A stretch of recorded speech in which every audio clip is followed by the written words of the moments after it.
We're nearing the end of our project. We're almost done. We're just going to work on our final steps of putting it all together. The first thing we're going to do is work with our exterior piece. We're going to turn this outside edge into the inside, and we want a 2-inch fold in there. So I'm going to pull out my ruler. You can use a seam gauge, whatever you're most comfortable with. And I'm going to measure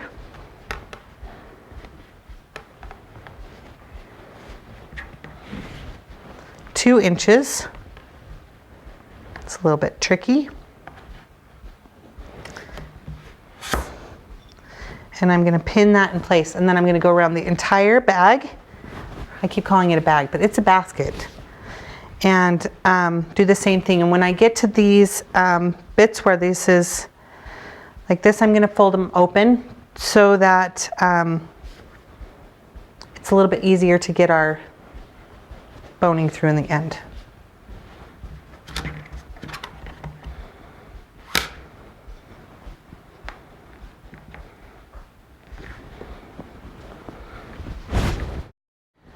I'm not pinning super close together. You don't need them too close. We just want to make sure that we know where we're going with this.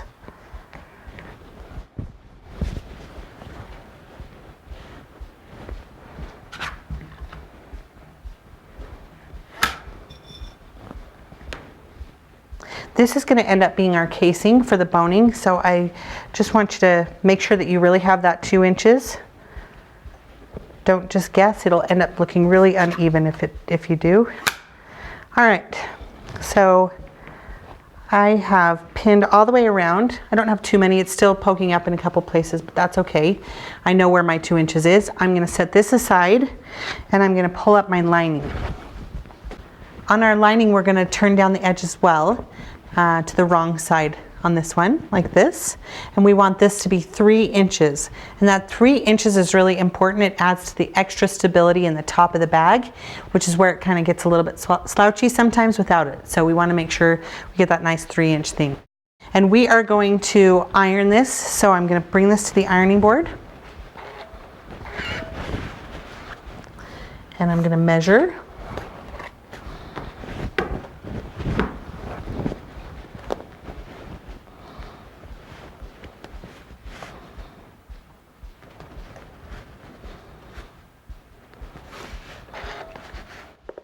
And then I'm just going to press it so I have a nice crease at that 3-inch mark.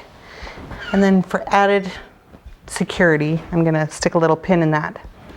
And I'm going to continue to do the same thing all the way around the bag. This folded edge, folded and pressed edge, is going to be what we use as our seam guide for sewing the top together. So I want this to be really beautiful, nice flat.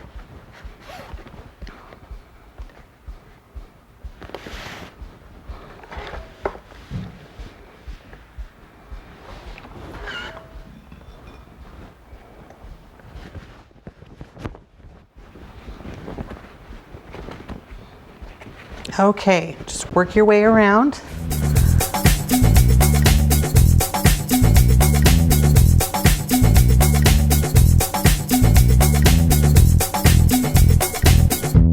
All right, now I have this fully pressed and ready to go in. I'm just going to bring up my bag, the outside of the basket, and I'm going to put the inside into the outside. I'm going to make sure that I take my seam and put my seam in the same place. Just going to drop this in. Then I'm going to take with my hand and I'm going to maneuver in the bottom, put my corners in the same places. Just spend a few minutes kind of finessing it, making sure everything matches up in the right place.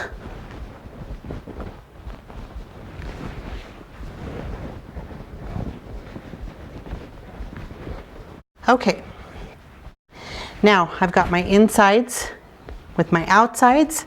I'm just going to line up the edge in here. So I'm going to take and lay my lining flat. I'm going to kind of work around, make sure it's nice and flat, and I'm going to pin it in place and pin the lining and the exterior together like this.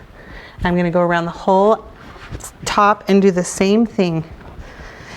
What I'd like to do, actually, when I do this, is do my side with the seam, and then I flip to the other side and do that side. Then I know I have 2 points that are accurately lined up, and I work out from there.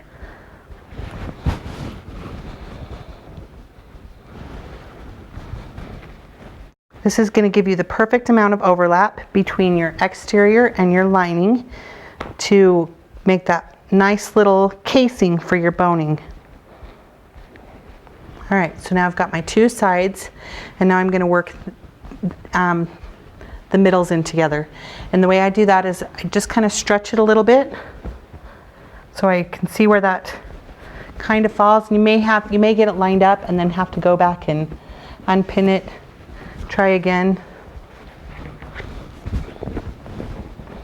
I want to make sure that the bottom is all the way in. There's no gap between my lining and my exterior. So I'm setting that up. I'm pushing my lining in and pushing down on the inside and pulling up on the outside at the same time, so that I've got a nice tight seam going between the 2 of those.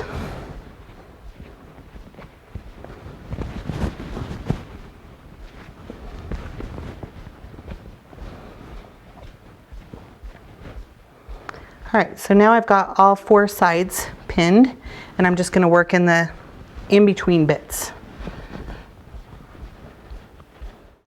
You're going to have to use some of the flexibility of the outside exterior pieces that has a tiny bit of stretch to make that lining fit. Even though they're the same size, you've lost all the give from that interior piece by adding the interfacing to it, so you're going to have to count on the outside to give you a little bit of flex.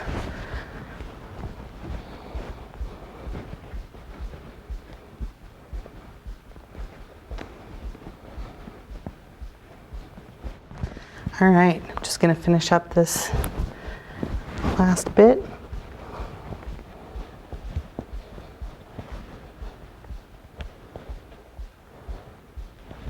What I'm doing also is I'm unpinning where I folded down the exterior and using that pin to pin the lining and the exterior together, so I have less pins in my overall project.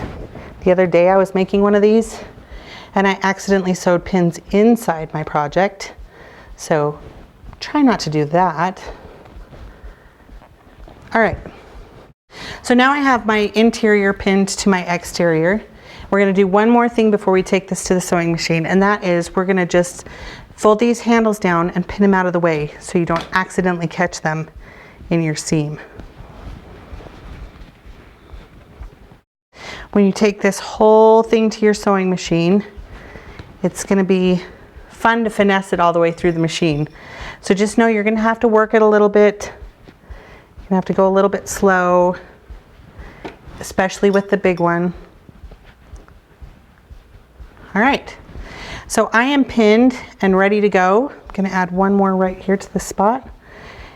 And to sew this, I am going to use this piece of fabric, my lining piece of fabric, as my guide. And I'm going to sew about 1/8 of an inch from the folded edge of this fabric. I'm going to leave myself an opening, probably about 2 inches, that I can feed my boning through. And I'm going to do that near one of these seams, just so that if something happens and it doesn't look as good as I'd like it to lining at the seams, I can always hide it with my handle. You're going to want to make sure everything is out of your way because you're pushing all this bulk through.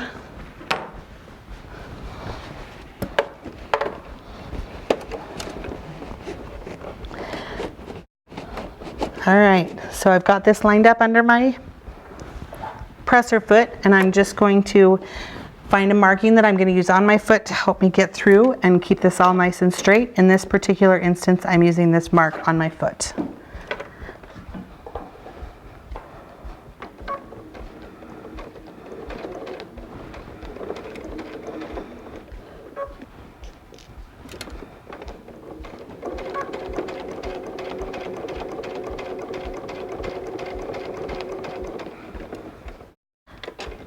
If you have to pause it all, while you're sewing to shift this, use your needle down option and drop the needle down into the project so that it won't shift around while you're maneuvering it.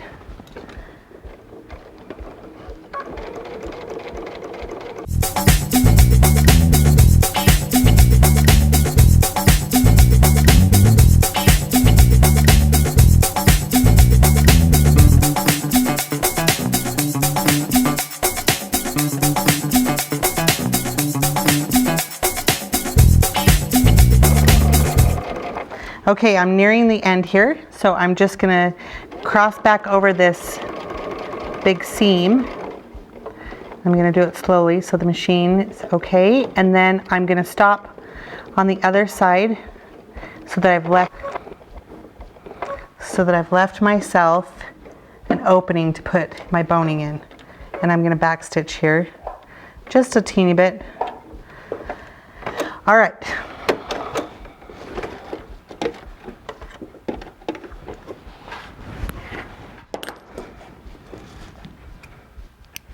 So you can see here, I've left myself a small opening, you can see on the outside, to feed my boning through.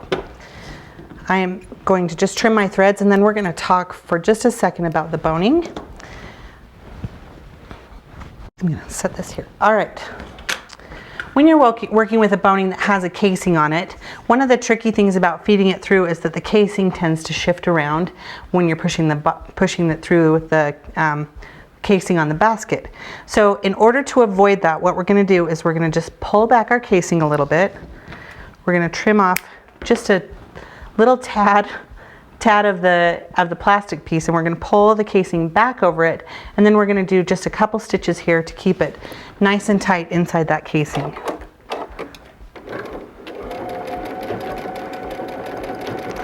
So I've just gone back and forth over that a few times, and now when I go to feed this through the casing on my basket, it's not going to get caught so easy. In fact, I'm just going to trim off, make this even a little bit easier. So now I'm going to come back to my basket. I'm going to find my opening,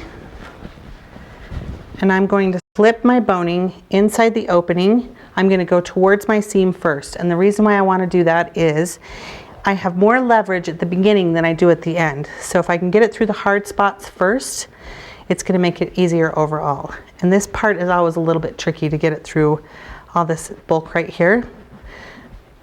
So now my boning is in this casing right here, and I'm just going to push it through. There's going to get to be a point where this gets a lot harder. So right now I'm about there.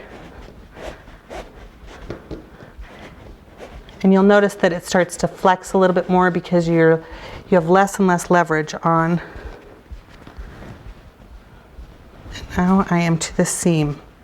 So when you get to the seamed parts, sometimes you have to squeeze and push a little bit to give it a little bit of space to get through. And if you've ever worked with gathering with elastic or anything like that, it's really similar. You're going to have to push it, pinch it, slide it. So I've gotten it through this bulky seam part now, and I'm going to see if I can push it through.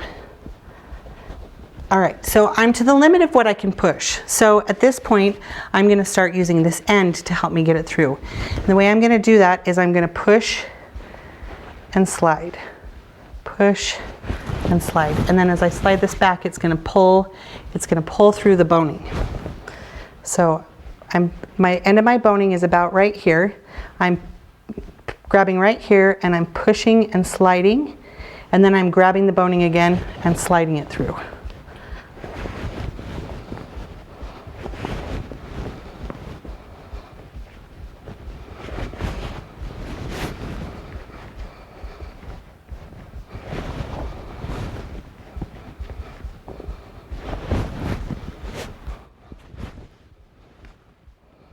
This is the part where you work up a sweat because you got hard work working with all this bulk and getting this through.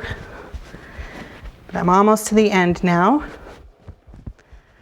You can see the light at the end of the tunnel for my boning coming out of my casing. All right, so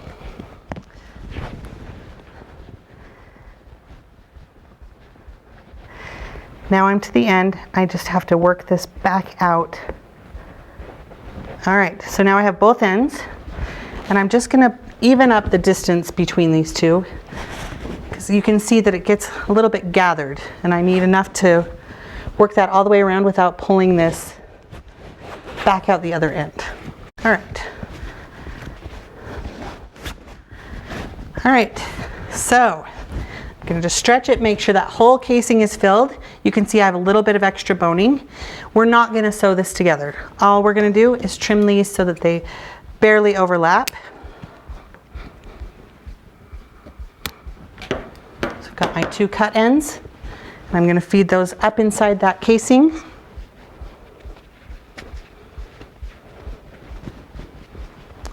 And now I'm just gonna finish off this seam.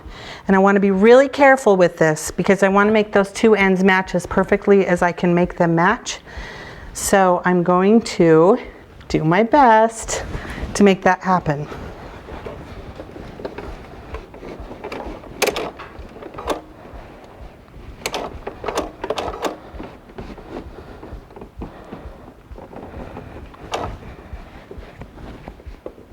All right, I'm all lined up. I'm gonna drop my needle down on top of my stitching so that I know I'm starting in the right place, and I'm gonna aim for home, aim where that stitching ended. I'm gonna put just a couple, 1 or 2 back stitches in here to just make sure that my stitching doesn't come out. I don't want too much thread there to add the look of bulk there.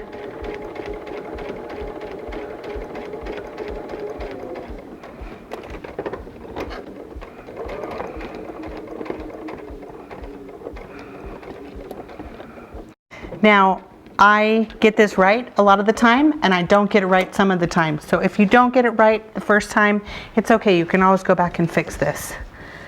And it looks pretty good. All right, so now all of my top is stitched. I've got my boning in place. I'm looking pretty good. We just have 1 step left to go. I'm gonna unpin my handles.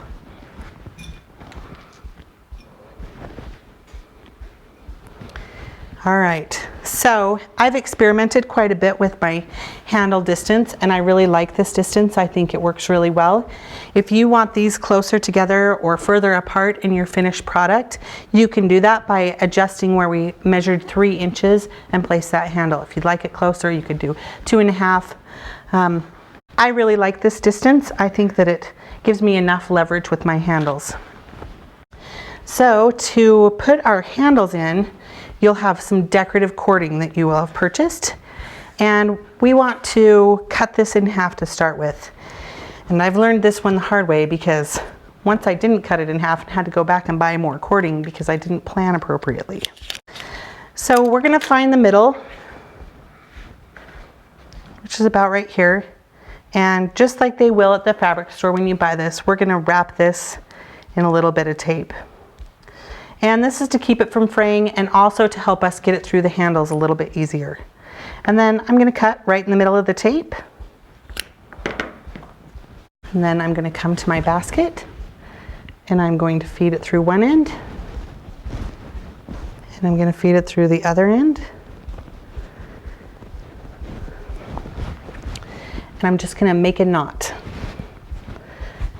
And this knot is important because this is going to hold your weight. So I like to really make sure it's super, super tight in there.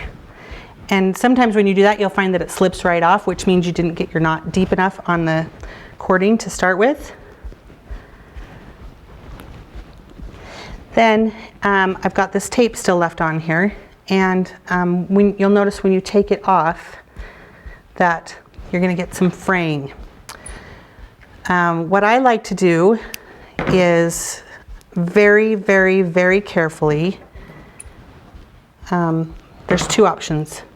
Any of the fibers that are silky color are polyester and they will melt. So you can very, very carefully melt those. Or I actually really like just the little frayed knot on the end.